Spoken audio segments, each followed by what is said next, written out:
Bienvenue dans ce nouveau cours dans lequel nous allons évoquer la notion de représentation paramétrique et équation cartésienne, soit de droite, soit de plan. On commence par le grand 1 avec les représentations paramétriques de droite. On va se placer dans un repère orthonormé de l'espace, O, I, J, K, et dans toute la partie, on commence par définir cette notion. Alors, on considère une droite D qui passe par le point A de coordonnées XA, YK et ZA, et qui admet pour vecteur directeur le vecteur U de coordonnées ABC. Alors, dire qu'un point M de coordonnées X, Y, Z est sur la droite D, ou appartient à la droite D, cela équivaut à dire que les vecteurs AM et le vecteur U sont collinéaires, c'est-à-dire qu'il existe un réel T tel que AM égale à T fois le vecteur U. Maintenant, si je réécris cette égalité à l'aide des coordonnées, les coordonnées du vecteur AM, ça fait X moins XA, Y moins YA et Z moins ZA, formule des coordonnées d'un vecteur.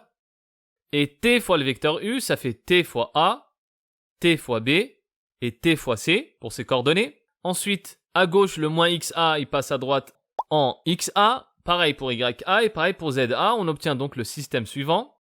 X égale à XA plus TA, Y égale à YA plus TB et Z égale à Z indice A plus T fois C. Eh bien, justement, ce système S est une représentation paramétrique de la droite D avec T et le paramètre de cette représentation. Donc, à partir du moment où on note X, Y, Z égale quelque chose qui dépend d'un même paramètre T, eh bien, on appelle ça une représentation paramétrique de la droite D. Et j'ai bien dit une représentation, puisqu'il peut y en avoir plusieurs, comme ce qu'on verra dans la remarque juste après. Petit exemple pour illustrer ces premières définitions, si je prends D la droite qui passe par le point A de coordonnées moins 1, 3, 5, et deux vecteurs directeurs, le vecteur U de coordonnées 2, moins 3, 4, eh bien une représentation paramétrique de D est donnée par X égale à moins 1 plus 2T, Y égale à 3 moins 3T et Z égale à 5 plus 4T. Donc on voit bien ici les coordonnées du point A, XA, YA, ZA, et ici les coordonnées du vecteur directeur 2, moins 3, 4, qui sont multipliées par le réel T, le paramètre de la représentation. Petite remarque, une droite est dirigée par une infinité de vecteurs directeurs non nuls, elle possède donc une infinité de représentations paramétriques, d'où la notion au pluriel ici. En effet, on peut choisir un point de D autre que le point A, donc j'aurais pu définir avec un autre point B, C ou n'importe quel autre point, et on peut choisir aussi un autre vecteur directeur non nul qui va être collinéaire au vecteur U, ce qui donne bien une infinité de représentations paramétriques. Justement, pour illustrer ce propos, eh bien je peux prendre le point B de coordonnées 1, 0, 9, obtenu pour T égale 1, on voit que le point B appartient bien à D, en remplaçant très rapidement donc dans les coordonnées, et donc une autre représentation paramétrique serait, à la place donc des coordonnées du point A, on met les coordonnées du point B, XB, YB et ZB, ça donne 1, 0, 9, et pour ce premier point, on garde le même vecteur directeur. Si je prends maintenant un autre vecteur directeur, par exemple moins 1, 1,5, moins 2, le vecteur V, on obtient la représentation paramétrique suivante. Ici, en gardant les coordonnées du point A, eh bien ça fait X égale à moins 1T, ou moins T, Y égale à 3 plus 1,5T, et Z égale à 5 plus 4T.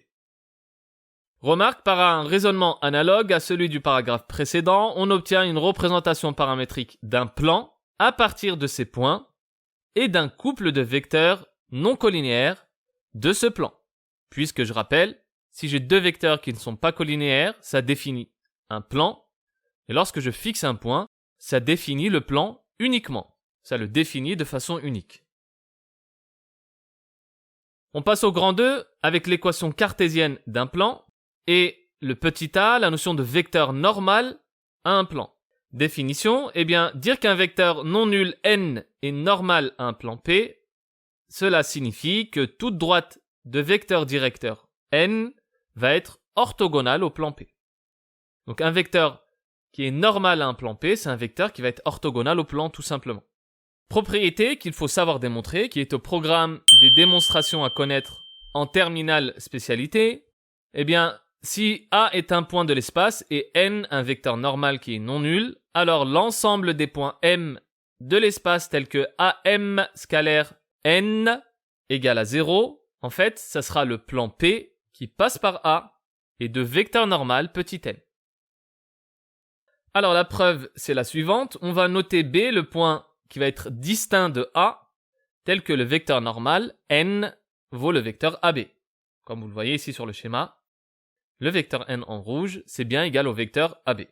On va noter H, le projeté orthogonal du point M sur la droite AB. Donc je rappelle que la droite AB est orthogonale ici au plan P. Donc le point H appartient bien à la droite AB. Alors avec ces notations, que signifie AM scalaire n? C'est AM scalaire AB. Et d'après les propriétés sur le produit scalaire, avec le projeté orthogonal, ça c'est AH scalaire AB. Maintenant, AM scalaire n égale à 0, ceci équivaut à AH scalaire AB égale à 0. C'est-à-dire que A est forcément égal à H, puisque AH et AB sont collinéaires. En effet, le seul cas où vous avez deux vecteurs collinéaires, deux produits scalaires nuls, forcément, un des deux vecteurs, c'est le vecteur nul. Donc ici, c'est le vecteur AA, c'est-à-dire le vecteur nul. Et donc, AM scalaire n égale à 0, si et seulement si, en fait, A, c'est lui-même le projeté orthogonal du point M sur la droite AB. Autrement dit, en fait, la droite MH initiale ici sur le schéma, elle va remonter à la droite MA. L'ensemble cherché, c'est donc le plan qui passe par A et qui est orthogonal à la droite AB. En fait, le triangle ici qui est coloré, c'est un triangle aplati. Donc ça fait remonter le plan P au niveau du point A. On a bien donc le plan qui passe par le point A et qui est orthogonal à la droite AB. On a bien montré que l'ensemble des points qui vérifient AM scalaire n égale à 0, c'est le plan qui passe par A et qui a pour vecteur normal le vecteur n, ce qu'il fallait démontrer. Petit b maintenant, équation cartésienne d'un plan, propriété et définition. L'espace est muni d'un repère orthonormé. Alors premièrement, un plan de vecteur normal n de coordonnées ABC a une équation de la forme ax plus by plus cz plus d égale à 0, où d en fait c'est un nombre réel, et on dit que c'est une équation cartésienne de ce plan. Maintenant réciproquement, si j'ai a, b, c et d qui sont 4 nombres réels qui sont donnés, avec a, b et c non tous nuls, c'est-à-dire qu'il y a au moins un des 3 réels qui est non nul, eh bien, l'ensemble des points M de coordonnées x, y, z tels que ax plus by plus cz plus d égale à 0, eh bien, c'est un plan de vecteur normal, le vecteur n de coordonnées a, b et c. On va prouver donc cette propriété. Alors pour le premier point, je vais prendre un point M de coordonnées x, y et z qui appartient au plan P et qui passe par le point A de coordonnées xa, yk et za et deux vecteurs normaux n. Pour le premier point, eh bien un point M de coordonnées x, y, z appartient au plan P et qui passe par le point A de coordonnées xa, yk et za et deux vecteurs normaux n. Si et seulement si, eh bien le vecteur AM scalaire n est égal à 0. En utilisant la propriété avec les coordonnées sur le produit scalaire, ça donne abscisse de AM fois abscisse de n, etc. Et on additionne le tout, ce qui donne donc A facteur de x moins xa plus B facteur de y moins yk plus C facteur de z moins za égale à 0. Je distribue dans chaque parenthèse, je regroupe x, y, z, ce qui fait ax plus by plus cz, et pour tout le reste, ce sont des nombres fixés puisque les coordonnées de A sont connues, ce qui donne parenthèse, moins axa, moins byk, moins cza. Donc ça, je rappelle que c'est un nombre réel. Le tout égale à 0. Si j'appelle donc ce qui est entre parenthèses petit d, ça donne bien ax plus by plus cz plus d égale à 0. Ce qui montre donc le premier point.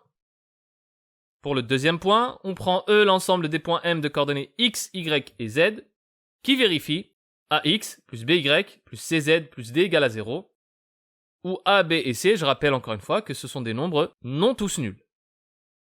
On va supposer par exemple que a est non nul. Puisque a est non nul, Je pourrais du coup diviser par petit a et je vais considérer le point grand A d'abscisse moins D sur A d'ordonnée nulle et de cote nulle. Alors si je reprends l'équation, le D je vais le rapprocher de AX, ça fait AX plus D et je vais factoriser ces deux premiers termes par A. Ça fait A facteur de X plus D sur A. Et donc pour la suite ça fait plus BY plus CZ égale à 0.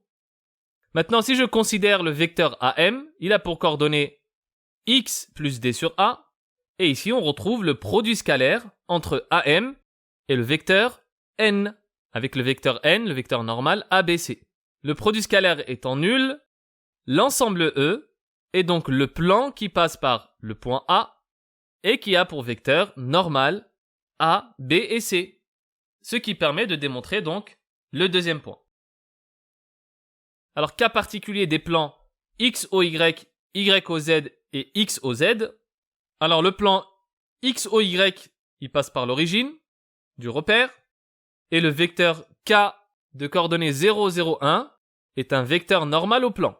Donc ici, c'est le plan qui est colorié en bleu. Le vecteur K, il est bien normal au plan XOY.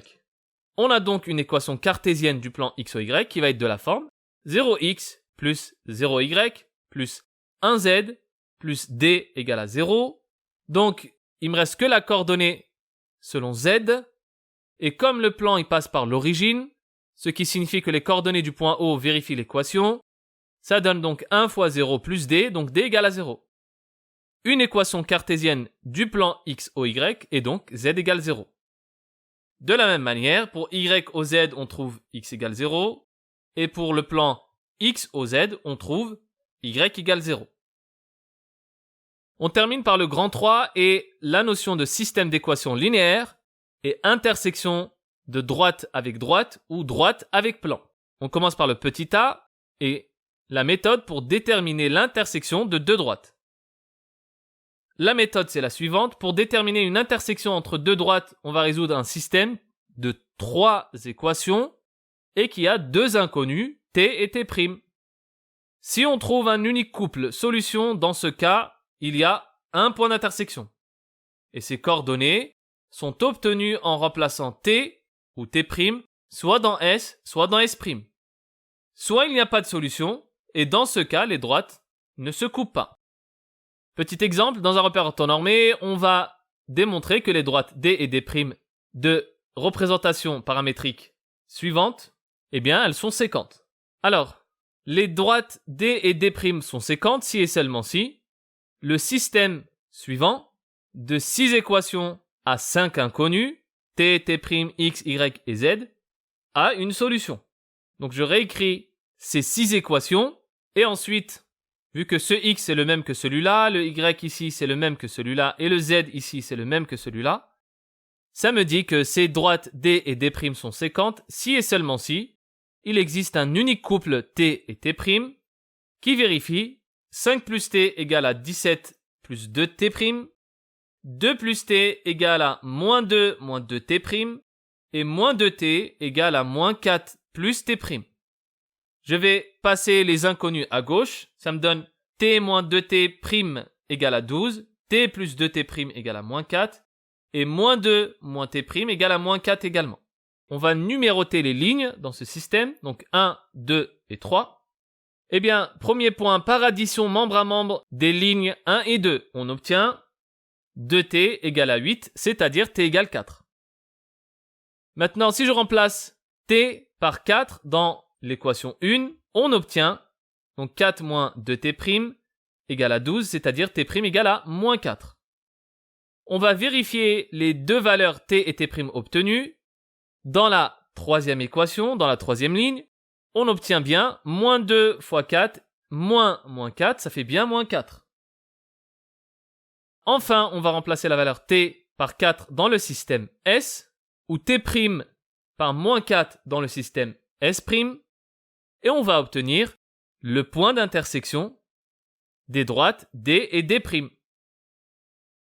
Petite remarque, il est important de noter ici l'utilité d'avoir nommé différemment les paramètres T et T'. En effet, le point commun M à D et D' est atteint sur D pour t égale 4, alors qu'il est atteint sur D' pour t' égale à moins 4. On passe au petit b avec l'intersection d'une droite et d'un plan. La méthode, c'est la suivante. Eh bien, pour déterminer une intersection entre un plan et une droite, on va résoudre un système de 4 équations à 4 inconnus, x, y, z et t. On commence par résoudre la dernière équation. Soit on trouve une solution t, et dans ce cas, il y a un point d'intersection. Ce point d'intersection, il a des coordonnées, et ces coordonnées sont obtenues en remplaçant la valeur de t par la valeur trouvée dans x, y et z. Soit il n'y a pas de solution pour la dernière équation, et dans ce cas, la droite et le plan ne se coupent pas. Et vu qu'on est dans l'espace, la droite est forcément strictement parallèle au plan P. Exemple également, si je considère le plan P d'équation cartésienne 5x plus y moins z plus 3 égale à 0, et la droite de représentation paramétrique x égale t, y égale à 1 moins 6t, et z égale à 3 moins t, on se propose d'étudier du coup l'intersection. On va résoudre le système S suivant de 4 équations à 4 inconnus, x, y, z et t. Alors le système S équivaut à, donc cette notation signifie que M de coordonnées x, y, z appartient à la fois au plan P et à la droite D. Donc P inter D. Ceci équivaut à. Donc je reporte les 3 équations de la représentation paramétrique de la droite D dans les 3 premières lignes. Et pour la dernière, vu que x égale t, y égale à 1 moins 6t et z égale à 3 moins t, je vais remplacer chaque valeur de x, y, z dans l'équation du plan, ce qui me dit, après calcul, que 1 égale 0, ce qui est une absurdité, évidemment, et donc, le système n'a pas de solution. Ainsi, la droite et le plan ne se coupent pas. Ils sont forcément strictement parallèles.